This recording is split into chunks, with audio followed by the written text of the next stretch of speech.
Hello and welcome to Game Day U. I'm Parker Abels, and alongside me is Ashley Vandevelde, Carly Murray, and Dylan Rivera. How are we doing on this game day, guys? I'm doing so well. great. Yeah. Ready for college football. Yeah, a little chilly. Well, after a much-needed bye, the Sooners got back in action last week in Ames, and it went just as planned.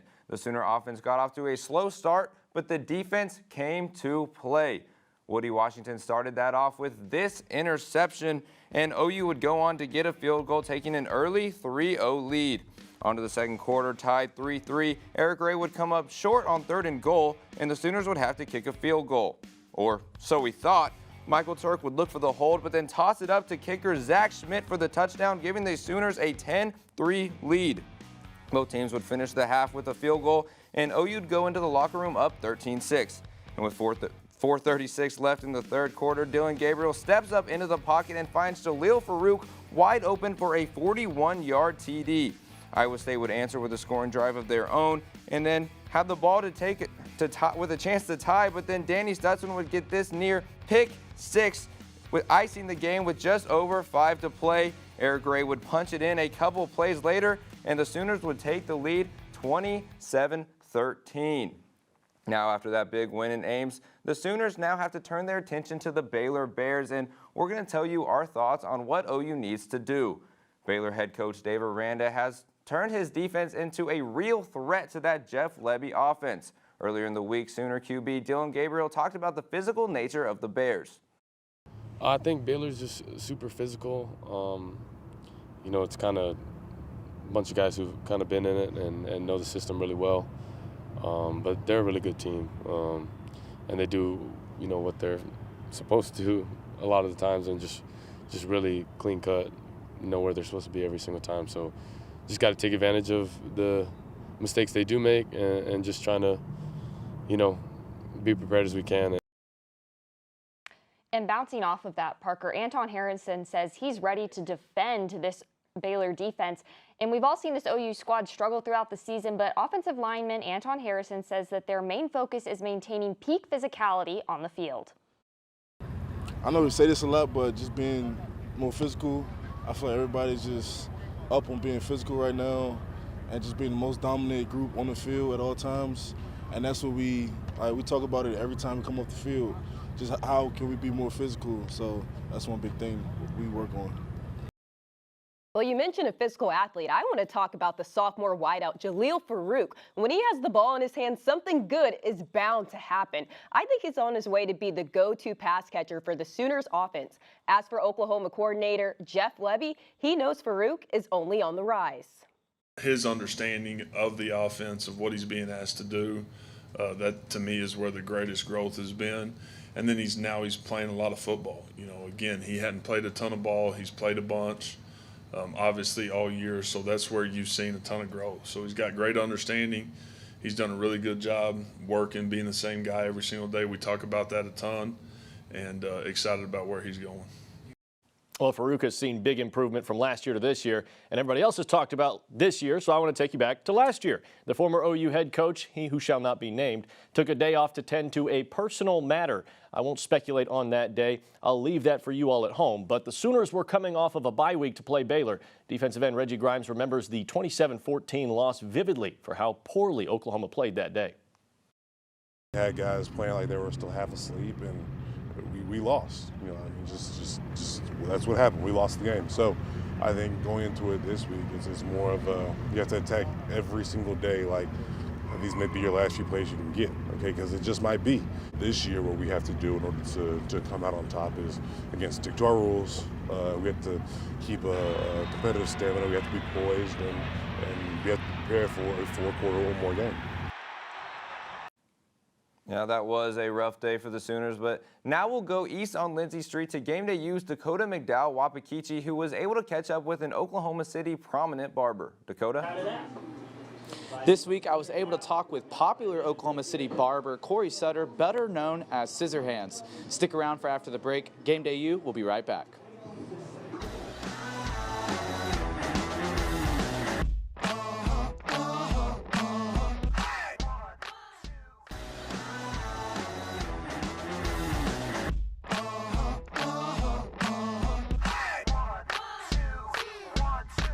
Hi, and welcome back to Game Day U. Jaden Gibson, Marvin Mims, and alumni Dede Westbrook. Those are some of the names that have gotten their cut at Fading Up. Let's go to Dakota McDowell-Wapakichi, who has more on its prominent owner.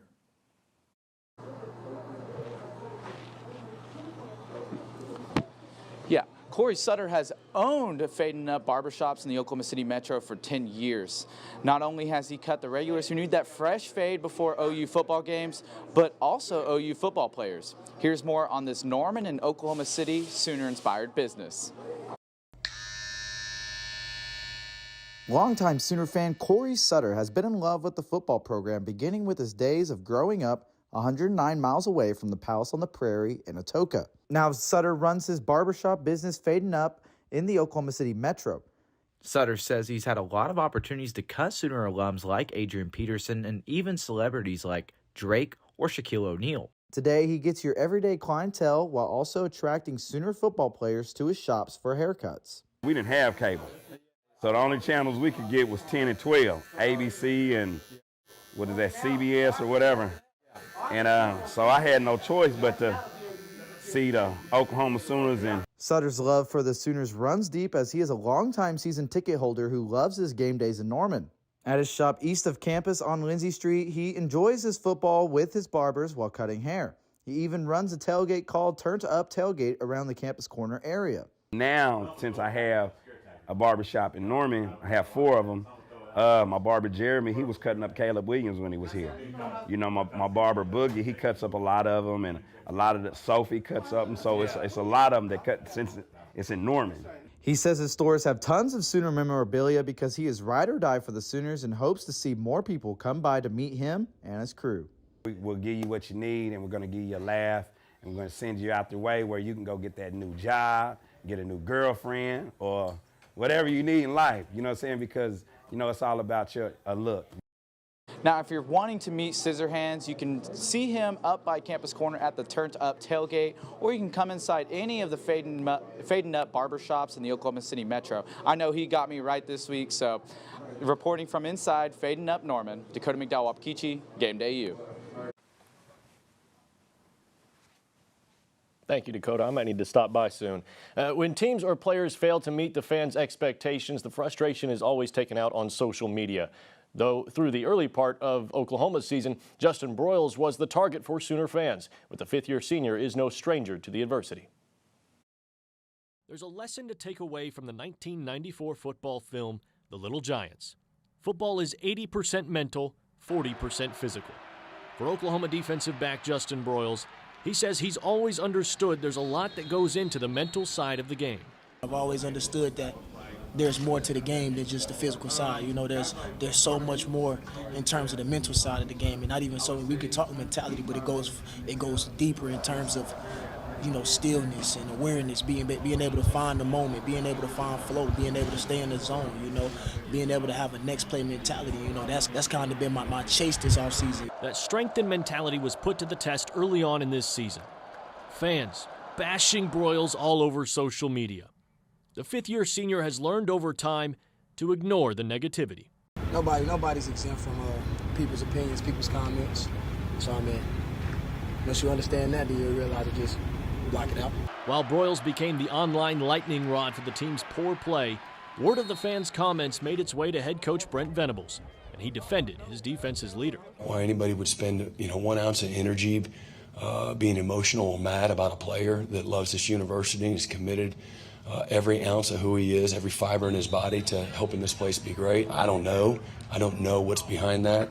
Venables continued on, saying what fans don't see behind closed doors is how Broyles leads by taking accountability for others' mistakes. He takes every moment of where something isn't going right, he takes it on his own shoulders. He bears that burden, even when it's not his fault. And he just cares. He cares as much as any player I've been around. In the game against Iowa State, Broyles silenced the noise with this interception, a critical 4th down stop, and a total of 4 tackles on the day. Broyles knows to continue quieting the critics. The answer is surprisingly simple. He just needs to be Justin Broyles. I just show up and be myself every single day. And if I be myself every single day, you know, that'll be just enough. I don't need to go out and try to be anybody else or try to force anything. I'm put in this position right here, right now as a leader, it's because I've been me. Like, that's what got me here, and that's what's going to get me there. Dylan Rivera, OU Nightly. And great story there on Justin Broyles, and it was awesome to see him get that pick last week. But when we come back, we're going to take a deeper dive into the Baylor Bears and dive into this week's Big 12 slate. Stay tuned.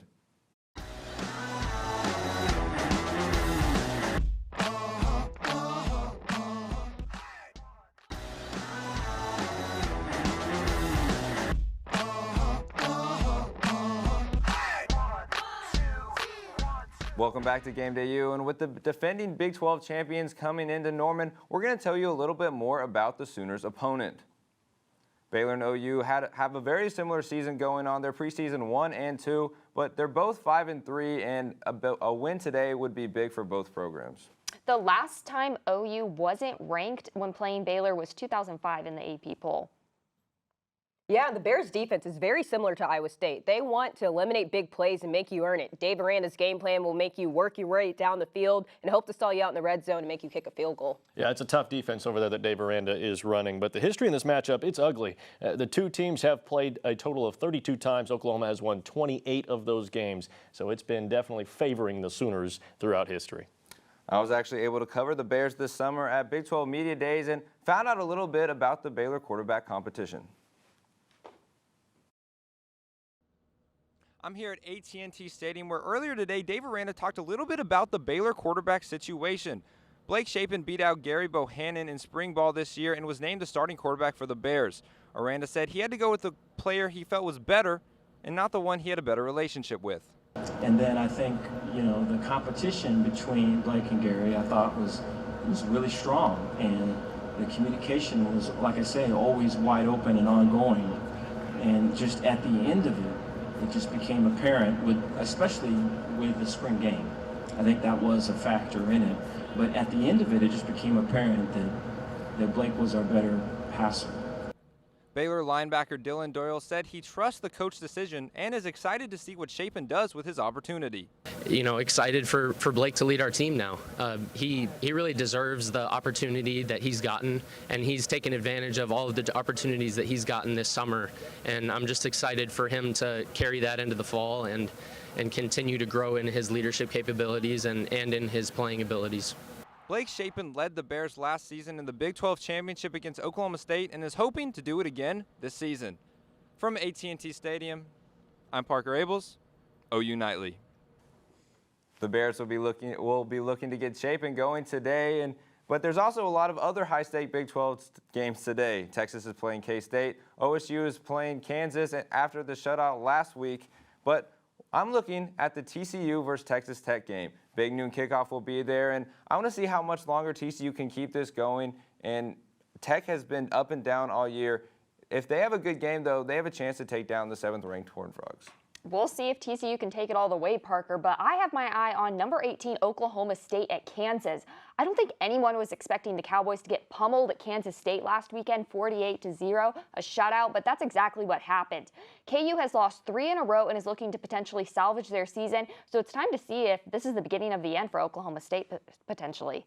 Yeah, the Texas Longhorns are heading up to Manhattan, Kansas, and this is going to be a good one. Last week, the Longhorns had a bye week, so they got lucky, and they got 2 weeks to prepare for this one. Will Howard and the Wildcats are obviously feeling really confident right now. They put up 4 TDs and shut out a good Oklahoma State team. But I'm wondering, can the K-State defense stop Quinn Ewers, Xavier Worthy, and Bijan Robertson and all their other skill players? We'll have to see. Well, who wants last place? Obviously nobody, but Iowa State and West Virginia are essentially playing for that spot this week.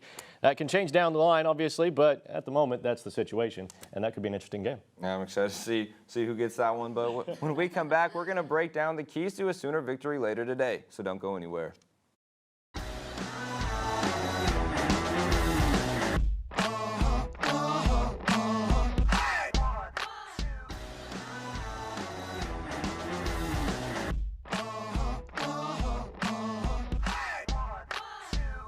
Welcome back to Game Day U. It's finally time to break down this OU team and tell you some key matchups for today's game versus the Bears.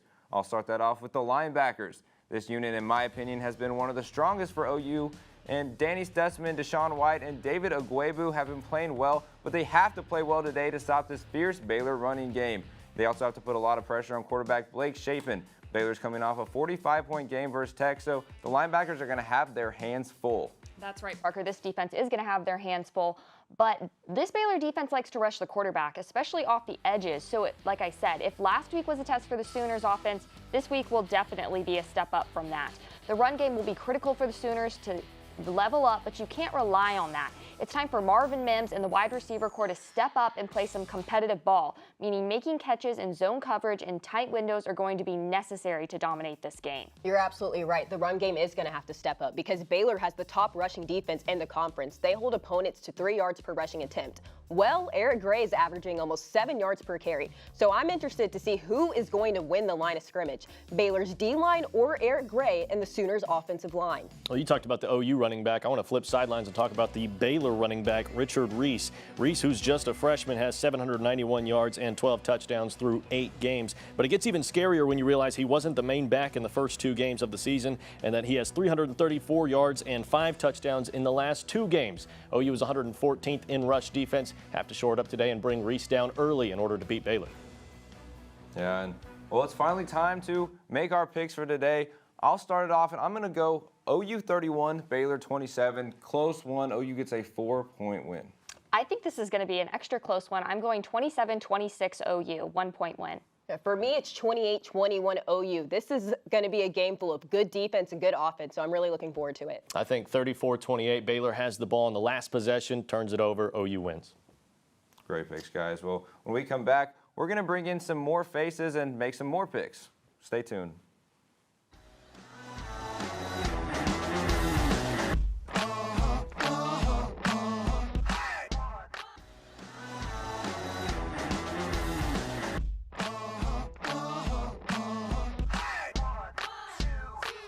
Welcome back to Game Day U. Ashley and I decided to stick around for pick'ems, but we also got a couple of new analysts here, Madeline Hunter and Jimmy Wicks. You guys ready to make some picks? Absolutely, ready to go. Always ready. All right, well, let's start with a ranked Big 12 matchup as the 24th ranked Longhorns travel to Manhattan to take on number 13 Kansas State. Ashley, let's start with you. In my mind, don't expect Texas to stay down for long. I think that even with the incredible game Kansas State had over Oklahoma State last weekend, Texas will be back after a bye week and ready to take on the Wildcats. Quinn Ewers will look better than he did against Oklahoma State and more in the phenom form we're used to seeing him. Yeah, I hope Quinn Ewers looks better than last week, but we have a quarterback controversy in Kansas. Will Howard or Adrian Martinez start against the Longhorns? Either way, coming off a massive win last week, I see Deuce Vaughn and company scoring a ton of points against a Texas defense who got exposed by Oklahoma State. I'm going to take the Wildcats in a close one. Look, this Texas squad has had all bye week to prepare for this matchup, and Texas has Wildcat on the menu. Offensively, K-State is almost dead last in yards per game, and you mentioned Deuce Vaughn and his contribution, but it's not enough. While Texas put almost 35 points per game. Give me the Longhorns to steal one in Manhattan. All right, well, on to the SEC now as LSU hosts Bama for a top 10 matchup. Ashley, who's winning? It may seem like Alabama would come out with the win, but LSU has proved people wrong all season. LSU is coming off a hot win over Ole Miss, and I think it's likely they'll put up a strong fight against the Tide. The Tigers need a strong quarterback play and to not let Bama's offense go wild, but I think LSU has a shot. I mean, this Alabama team has played some close games this year, but I wouldn't bet against Bryce Young and Nick Saban just yet. They're looking to get one step closer to another SEC championship appearance, and I think they'll get it. We saw it with Tennessee. LSU can be beaten in Death Valley, tied by 2 touchdowns. See, I'm going to disagree with you there. This is how LSU will deal with Bryce Young against, LSU will deal with Bryce Young against ranked teams. He averaged over 33.5 yards per game and 22 touchdowns. One player to watch is Jaden Daniels, who can cause trouble with the Tide, but Alabama hasn't lost in Baton Rouge since 2010, and it won't happen today. All right, guys, well, now for possibly the biggest matchup of the season, AP #1 Georgia versus CFP #1 Tennessee. Ashley, can the Vols keep this dream season alive? I don't think they can, Parker. I am so excited for this one today, but I don't think there's any way Georgia's going to let Tennessee come into Sanford Stadium and embarrass them. Georgia has been waiting all year for this moment, and I think they're ready to solidify their status defensively and take down Hendon Hooker. Yeah, Ashley, Hendon Hooker and Jalen Hyatt have been nothing short of remarkable this year. However, Georgia has one of the best defenses in the country, and the game is in Athens. Combining Georgia's physicality at the line with the expert pass coverage and the ability to slow down the game offensively, I'm going to take the Bulldogs by 10. Bulldogs by 10 is a little strong, but Tennessee has already slain a giant from Tuscaloosa, and they will do it again in Athens. The Vols have the best offense in the country with almost 50 points per game, and last time Tennessee played the number 3 squad in the country like Georgia, they threw for 5 touchdowns and came home with the win. I think everybody remembers that one. Wow, I'm agreeing with you, Jimmy. I'm going with the Vols all day. But lastly, the Bears are coming here to Norman for an all-important showdown with the Sooners. Ashley, you already made your pick. You can go a little more in detail, but who you got? I think the Sooners are going to take this one. I think they're going to continue to make strides and finish off the Bears in a close game, but it's going to take OU firing on all cylinders defensively and offensively to pull out the win. I agree, Ashley. This is an easy one for me. The Sooners look to get a 3rd straight win, and I see Dylan Gabriel and Marvin Mims showing out against a Baylor defense that is average at best. Look for Brent Venables' defense to get something going and contain Blake Shapen for a Sooner touchdown by a win. I'm going to roll with you guys on this one. The Sooners will have their work cut out for them with this Baylor run D. They're the best in the Big 12 in rush yards. They're really stingy up front, up the middle, outside. It's a real tough day. But on the flip side, Richard Reese provides the balance that with this Blake Shapen-led offense. But in the month of November, Oklahoma has won the last 24 out of their last 26 games. So give me the Sooners in this one. Well, that's an OU sweep for us. Love those picks, guys. Well, thanks for watching Game Day U. For Ashley Vandevelde, Madeline Hunter, and Jimmy Wicks, I'm Parker Abels. Tune in next week where we'll be in Morgantown, West Virginia. Have a fun and safe game day.